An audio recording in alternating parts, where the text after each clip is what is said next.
From the panoramic views of ancient Rome emerges one of history's most fascinating periods, the Antonine era. Stretching from 138 to 192 AD, this tumultuous yet transformative time offers a window into a world where duty, honor, and military prowess shaped an empire poised between tradition and innovation. In this narrative journey, we explore how the rulers of the Antonine dynasty harnessed virtues like piety and responsibility to govern a vast population, instituted legal reforms that still echo today, and balanced diplomacy with decisive military action. As we travel through the reigns of wise emperors and ambitious warriors, we witness a canvas painted with moments of serene administrative order juxtaposed against dramatic clashes on distant battlefields. The story of the Antonines invites us to delve into the nature of leadership, the challenges of expansion, and the consequences of personal ambition. This journey promises a touch of timeless wonder. Join us as we step into an age that set the stage for both glory and turmoil. Antoninus Pius was not only an emperor, he embodied steadfast piety and measured grace. In an era when leadership required balancing public duty with personal integrity, his reign is celebrated for governance that bridged autocracy and the noble traditions of the Senate. Drawing on his predecessor's legacy, he embraced his role with calm determination and a focus on lawful order. At the outset of his rule, Antoninus adopted the surname Pius as a motto of respect and civic responsibility. His removal of the four consulares juridici, officials appointed by Hadrian, underscored his commitment to streamline administration and refocus relations with senators. Despite following Hadrian's peaceful foreign policy, Antoninus was occasionally forced into military conflicts. His decision to undertake measured military actions rather than aggressive conquests demonstrated a careful balance between diplomacy and defense. Each tactical choice, whether strengthening borders or quelling unrest, was made with a sense of duty that set him apart from more ambitious rulers. Additionally, his subtle reforms in Roman law laid the groundwork for legal developments that would evolve into a systematic code. His approach to governance, marked by prudent reform and an eye for both internal stability and external threats, served as a blueprint for what many consider a golden age of Roman administration. In essence, Antoninus Pius personified the ideal ruler. Cautious, just, and deeply connected to tradition. His legacy endures not only in legal innovations, but also in the enduring values of duty and public service that continue to inspire leadership today. His reign set a high standard for integrity and moderation, qualities that resonated deeply within the Roman system. Through innovative reforms and steady guidance, Antoninus Pius left an indelible mark that would influence subsequent generations of leaders and lawmakers across the empire. His enduring legacy remains a timeless inspiration. After the reign of Antoninus Pius, Marcus Aurelius, adopted and groomed as heir, emerged as a thoughtful leader whose steadfast resolve defined an epoch. Marcus Aurelius was not simply a successor. He was a scholar warrior who cherished intellectual rigor amid the challenges of ruling a sprawling empire. Long before his ascension, Marcus had been bound in a political alliance through marriage into the imperial family, symbolizing the deep intertwining of personal and state ambitions. In a move, Antoninus Pius appointed him the title of Caesar, ensuring his involvement in governance and heralding a fresh start for Rome with a dual leadership. In parallel, Lucius Verus, Marcus Aurelius's adoptive brother, was selected as co-emperor. The arrangement of a dual principate was a bold experiment in shared power, a concept revolutionary for its time. While Marcus Aurelius was profoundly philosophical, viewing his role through the lens of duty and meditation, Lucius Verus was known for a more indulgent character. The dual administration yielded a balance where Verus managed several military campaigns with less personal oversight, and Marcus focused on internal reform and legal advancements. This collaborative yet contrasting partnership underscored how varied qualities could coexist in governance. Throughout their joint reign, significant reforms were introduced, and the arts and philosophy flourished alongside military campaigns. Marcus Aurelius consistently recorded his reflections, providing inspiring insights into leadership, self-discipline, and resilience. The partnership was not without challenges. Tensions often surfaced in decision-making, especially when military crises demanded rapid, unified responses.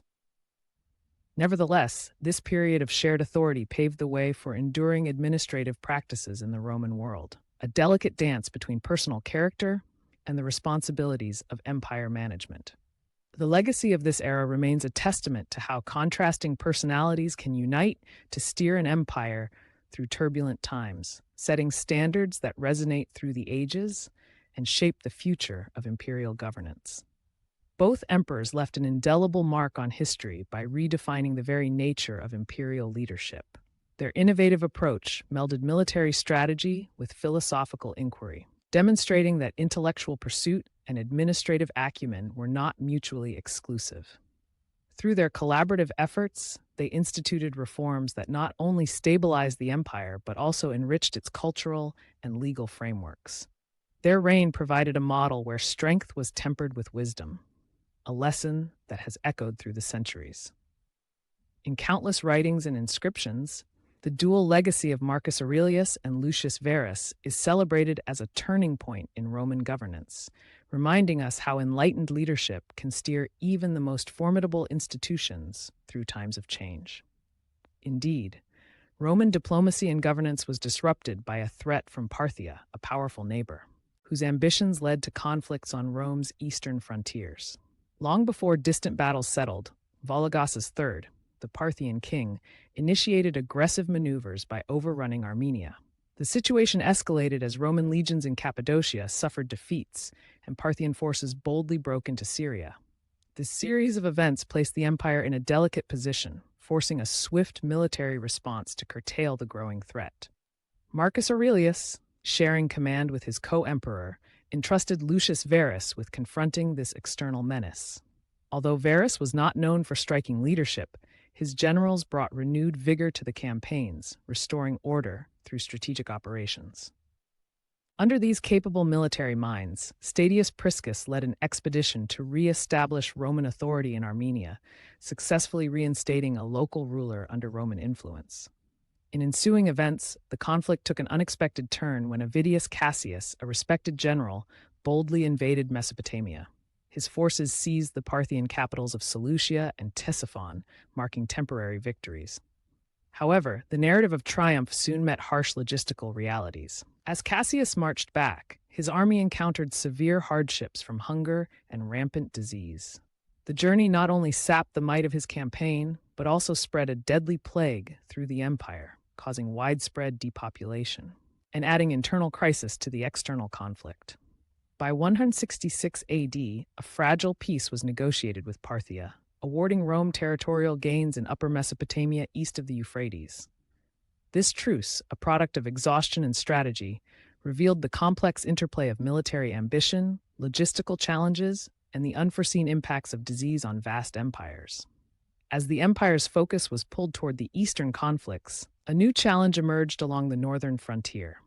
The Danubian border, once a symbol of Rome's might, soon became the stage for barbarian incursions by the Marcomanni, Quadi, and Iazyges, under the growing pressure of migrating peoples reacting to uncertainties across Europe. These groups united in a determined effort to breach Rome's defenses. The shortage of available legions, previously redirected to quash the Parthian threat, left vulnerable stretches along the Danube. This lapse allowed the barbarian forces to cross into Noricum and Pannonia, even reaching as far as Aquileia in a dramatic display of offensive power. Faced with such a formidable uprising, the emperors, led by Marcus Aurelius, mobilized a response to secure the frontier. The ensuing conflicts turned into a protracted struggle where the once impregnable border was tested by relentless raids and sudden strikes. The invaders, though fierce and organized, were ultimately forced into negotiations. That required them to return over 160,000 prisoners, a stark demonstration of Roman might and strategic diplomacy. They were compelled to provide military aid to Rome, while many were settled on the wastelands south of the Danube, tasked with tilling the soil and serving as a local defensive force. The battles along the Danubian frontier were as much about reclaiming lost territory as they were about re-establishing the Roman sense of order. In vibrant temples and public forums back in Rome, tales of these confrontations were commemorated with colossal columns and detailed sculptures illustrating key moments of the conflict. This vivid memorial not only celebrated a military victory, but also captured the essence of Roman resilience, a formidable reminder that even in the face of widespread invasions, the empire could respond with steadfast determination and ingenious tactics to restore stability to its borders. These conflicts on the northern front not only challenged Rome's military might, but also tested its diplomatic flexibility. Political leaders and military strategists alike were forced to rethink border security and alliances with local tribes, setting new patterns of interaction that would influence future European dynamics.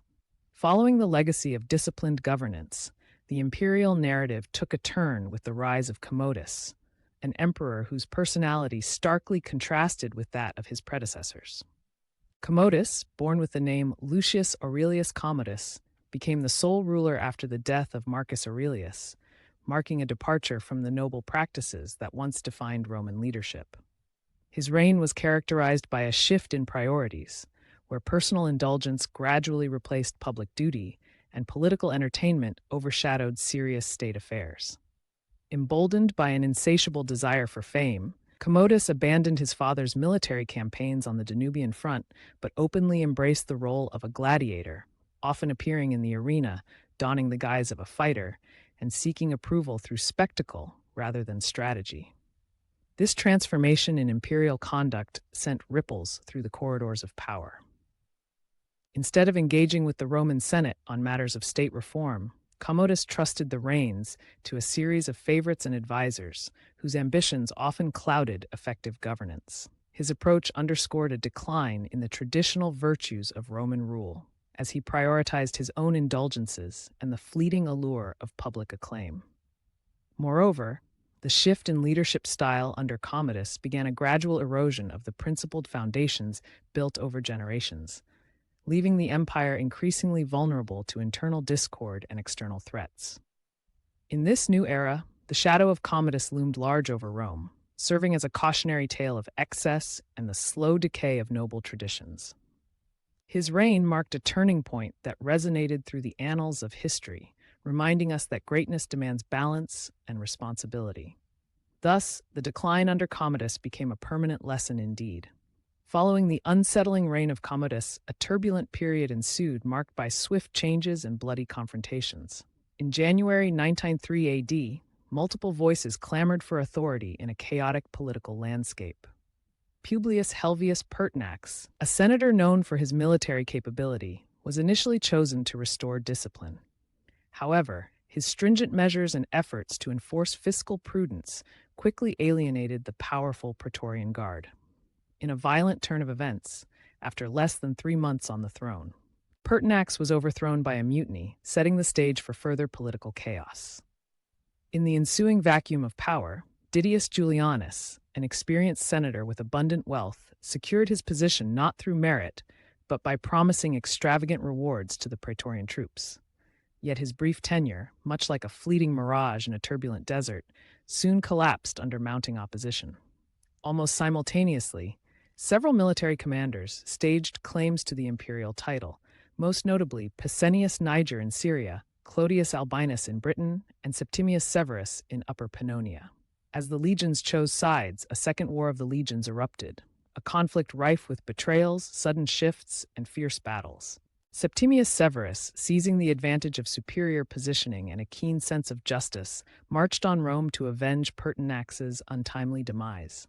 His strategic brilliance was on full display as he negotiated truces with his foes, notably with Clodius Albinus, whom he recognized as Caesar to solidify his own claims. Severus then advanced into Asia Minor, decisively defeating Niger near Cyzicus and Issus in 194 AD, which sent shockwaves throughout the empire. In a climactic battle at Lugdunum in 197 AD, massive forces, reportedly numbering around 150,000 for each side, clashed fiercely, leading to Albinus's downfall, who met his end by his own hand. Amid this turbulent struggle, the conflict not only reshaped the balance of power, but also led to harsh reprisals, including the execution of countless senators and loyalists of the failed usurpers. This War of the Legions ultimately paved the way for the final consolidation of Septimius Severus's authority and heralded a new chapter in Roman imperial history. every soldier's fate was rewritten. In conclusion, the Antonine era stands as a mosaic of contrasting qualities. It was an age defined by both brilliant governance and harsh military challenges, where the ideals of duty and piety coexisted with the tumult of warfare and political strife. From the measured, thoughtful leadership of Antoninus Pius to the philosophical depth and reflective insights of Marcus Aurelius, and even to the turbulent and controversial times that followed under Commodus and the subsequent legions' conflicts, every chapter of this period adds a vibrant stroke to the portrait of Rome. The legacy of this era is found not only in monumental laws and celebrated military victories, but also in the enduring lessons about the balance required between power and responsibility. It reminds us that even in an empire as vast as Rome, every decision, every reform, and every battle carries consequences that echo far beyond its moment. This period of Roman history remains a captivating study in both the heights of human achievement and the pitfalls of unchecked ambition, resonating with themes that are still profoundly relevant today. The Antonine legacy continues to inspire scholars and leaders alike, proving that history's lessons remain ever potent and transformative. Indeed, its spirit endures.